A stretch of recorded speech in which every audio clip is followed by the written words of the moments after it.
Hello అందరికీ welcome back to Anu KR vlogs. నేను మీ అనురాధ. ఈరోజటి రెసిపీ వచ్చేసి హెల్దీ బ్రేక్ఫాస్ట్ రెసిపీని మీతో షేర్ చేసుకోబోతున్నాను. ఇది తిన్నాక స్టమక్ హెవీగా కాకుండా లైట్గా అనిపిస్తుంది. ఎక్కువగా వెజిటేబుల్స్తోనే చేస్తాము ఈ రెసిపీని.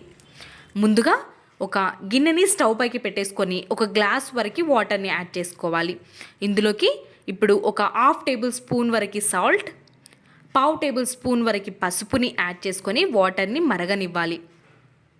మరుగుతున్న వాటర్లోకి ఒక కప్పు వరకు క్యాలీఫ్లవర్ ముక్కల్ని, ఒక కప్పు వరకు బీన్స్, ఒక కప్పు క్యారెట్ ముక్కలు, ఆలు ముక్కల్ని యాడ్ చేసేసుకొని వీటిని 90% వరకు ఉడికించుకోవాలి.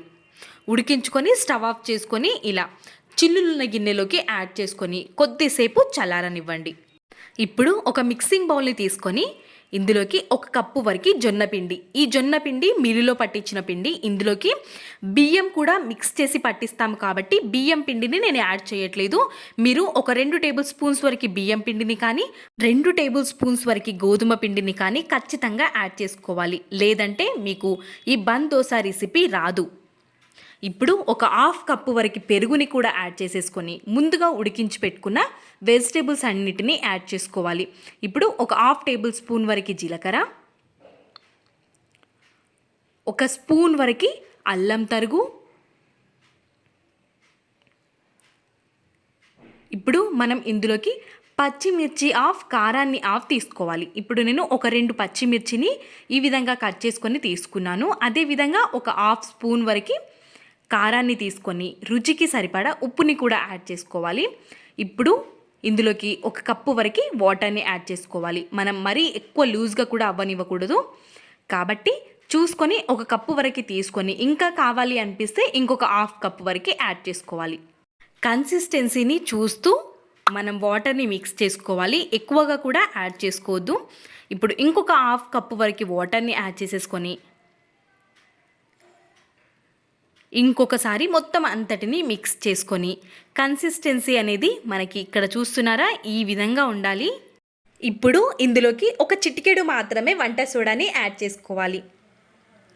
వంట సోడా వేయడం వల్ల మనం చేసే ఈ బన్ దోశ రెసిపీ లోపల మంచిగా ఉడుకుతుంది, కొంచెం ప్లఫీగా కూడా వస్తుంది. కాబట్టి ఖచ్చితంగా ఒక చిటికెడు వంట సోడాని వేసుకోవాలి. ఇప్పుడు మనం వంట సోడా వేసుకున్న వెంబడే ఈ విధంగా స్టవ్ పైకి ఒక చిన్న గిన్నెని పెట్టేసుకొని అందులోకి ఒక 2 టేబుల్ స్పూన్స్ వరకు ఆయిల్, కొన్ని నువ్వుల్ని ముందుగా మనం ఈ విధంగా యాడ్ చేసుకోవడం వల్ల రుచి చాలా చాలా బాగుంటుంది. ఇప్పుడు ఇందులోకి ఒక 2 గరిటెల వరకు పిండిని యాడ్ చేసుకోవాలి. పిండిని యాడ్ చేసుకొని ఈ విధంగా ఈవెన్గా స్ప్రెడ్ చేసుకొని మూతని కవర్ చేసుకొని ఉడికించుకోవాలి. ఖచ్చితంగా మనం స్టవ్ ఫ్లేమ్ అనేది లో టు మీడియం ఫ్లేమ్లోనే ఉండాలి. హై ఫ్లేమ్లో పెట్టుకుంటే లోపల సరిగ్గా ఉడకదు. కాబట్టి లో ఫ్లేమ్లో పెట్టించుకొని ఉడికిన తర్వాత ఈ విధంగా టర్న్ చేసుకొని ఇంకొకసారి మూతని కవర్ చేసుకొని ఉడికించుకోవడమే. రెసిపీ ఈ విధంగా చేసుకుంటే చాలా టేస్టీగా ఉంటుంది. ఇంకా సర్వింగ్ ప్లేట్లోకి సర్వ్ చేసేసుకోవడమే. అప్పటికప్పుడే ప్రిపేర్ చేసుకునే ఈ రెసిపీ మీరు కూడా తప్పకుండా ట్రై చేయండి. మీకు కూడా ఖచ్చితంగా నచ్చుతుంది. నచ్చితే నా ఛానల్ని సబ్స్క్రైబ్ చేసుకోండి. మీకు ఎలా కుదిరిందో మీ వాల్యుబుల్ ఫీడ్బ్యాక్ని కమెంట్ సెక్షన్లో నాతో షేర్ చేసుకోవడం అస్సలు మర్చిపోవద్దు. Thanks for watching. Bye bye.